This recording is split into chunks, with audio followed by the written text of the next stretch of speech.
আউশ মৌসুমের শেষে এসে দেশের অনেক জেলাতেই চালের দাম বেড়েছে। সরবরাহ কম, বন্যা, এমনই নানা অজুহাত বিক্রেতাদের।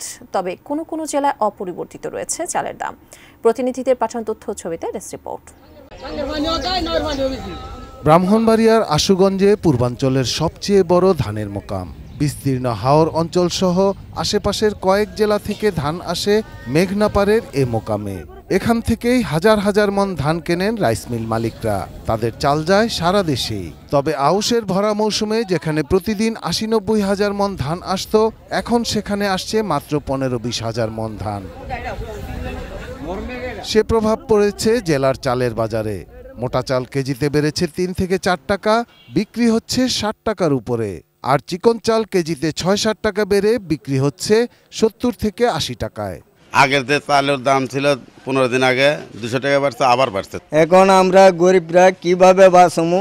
ধানের দাম বৃদ্ধি, সরবরাহের ঘাটতি সহ নানা অজুহাতে পাবনায় বেড়েছে সব ধরনের চালের দাম। গত ৩ দিনে প্রকারভেদে ৫০ কেজি চালের বস্তা প্রতি দাম বেড়েছে ৬০ থেকে ৩০০ টাকা পর্যন্ত।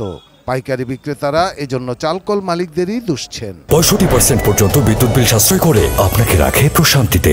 ওয়ালটন ফ্যান হাওয়া বদলে দেয়। ওনারা একরকম জিম্মির জন্যই এই অবস্থা। মিলাররা যা বলবে তাই হবে। তবে উত্তরবঙ্গের জেলা নাটোরে চালের দামে কোনো পরিবর্তন হয়নি। খুচরা বাজারে BR ২৮, ২৯-এর মতো মোটা চাল ৫৬ টাকা এবং মিনিকেট ৬২ টাকা কেজিতে বিক্রি হচ্ছে। চালের দাম ধরেন বাড়তি আছে ৪ টাকা ৫ টাকা, কমতে গেলে ধরেন এত টাকা কমে না, ৮ আনা ২ টাকা কমে। চালের দাম বাড়েনি বগুড়াতেও।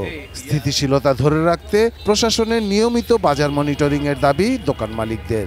ব্যবসায়ী এবং খুচরা দোকানদার যারা সবাইকে নিয়ে যদি একটা এরকমভাবে মনিটরিং করা হয়, আমার মনে হয় বাজারটা স্থিতিশীল থাকবে। বন্যা বিধ্বস্ত নোয়াখালীতে সব ধরনের চালের দাম উত্তরবঙ্গের চাইতে কেজিতে ৩ থেকে ৫ টাকা বেশি। জেলায় মিল মালিক ও চাল সিন্ডিকেটের দৌরাত্ম্য এখনও রয়েছে, অভিযোগ সাধারণের।